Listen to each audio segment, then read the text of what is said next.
What's up, guys? JVG, Six-Figure Sneakerhead, sixfiguresneakerhead.com. If you check my site now, I have a bunch of articles, and I'm about to write an in-depth article on this topic, sneaker bots. But this video is just an intro. So first of all, why do you have to fold and use sneaker bots? I mean, it's just the name of the game. Don't hate the player, hate the game. If you want to get into the resale game, you can try to cop manually, as I have most of the time. You can take advantage of the aftermarket, but at the end of the day, you're gonna want to incorporate bots into the strategy. But even if you don't, it's good to know about them, just to know how they work. So yeah, basically, there are really simple bots that are just Google Chrome extensions for the most part, and they'll just automatically fill in some information like sizes, or it'll automatically add your shoes to your cart, but you have to finish the process. And there's a couple ways to get a better bot. One is to actually buy the entire program yourself and run it yourself. And that's like if you buy a bot like another Nike bot, better Nike bot, or a Heated Sneaks, like that sort of bot. And then you have to set it up, which I'll talk about briefly after I mention that there are a couple services that will allow you to not have to worry about setting up your own bot, but you could basically like ride off of their own bot thing that they're using, and through their like reservation site. Like one is called RSVP Kings, another one's like Double Up Kicks, and I've had success with some of those. But at the end of the day, you have more control. Even though those services are simpler, you just put in your information and then you let them do the work. You end up paying a lot more in the long run, because you pay like an extra $180, $200. That's almost the price of like getting your own sneaker bot. But so let's get back to like getting your own sneaker bot. When you purchase the bot, you can't just purchase it and hope it runs. You're gonna have to set a couple things up. 3 things to think about that I'll go more in depth in the article that you'll see on my website is proxies, server, and links. So basically, once you have the bot set up, once you purchase it, there are a couple things you need to input to make sure it runs smoothly. So first of all, you're going to want multiple proxies. Why?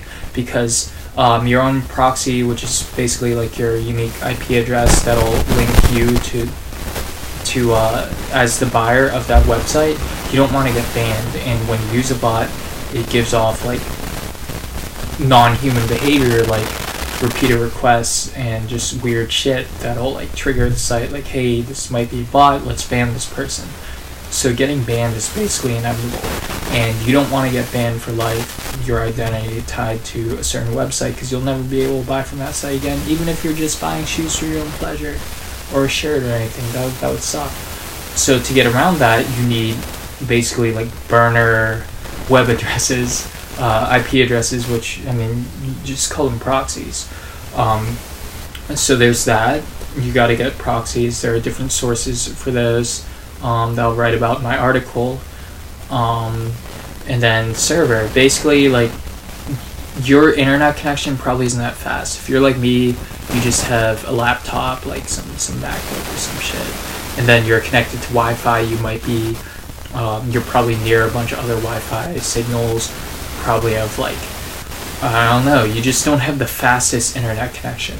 And there are people that have dedicated internet server space, and their internet connection is so fast that like it's just worth doing, because the name of the game is time. The early bird gets the worm, so you gotta be first there. And anything that can shave off seconds.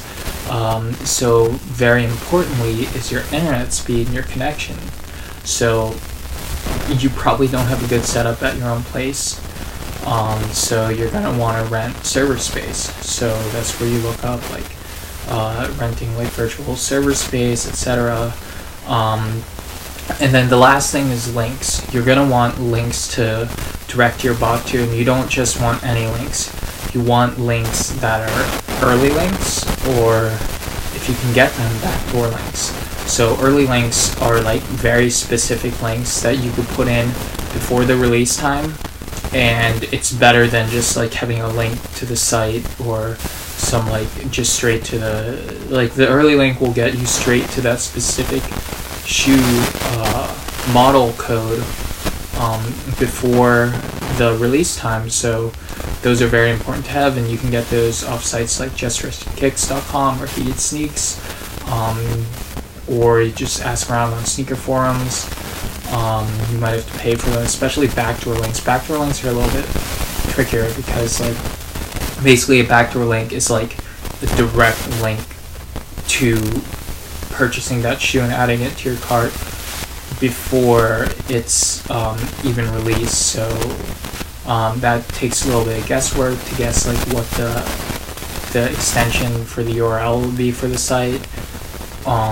Some people like are able to figure it out, and then once you have that will greatly increase your chances, because you'll basically be able to grab the sneakers like before they even like drop.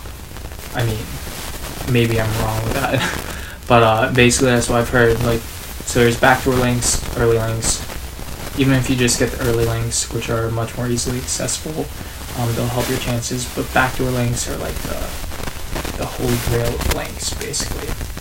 So recap: if you want to use SneakerBot, you can use cheap Chrome extensions, which will like fill things in fast for you, but like won't totally help you cop, but they'll increase things. Or you can like pay a service and use their bot, a service like RSV Kings or Double Up Kicks, or you can get your own bot and then just remember proxy servers links.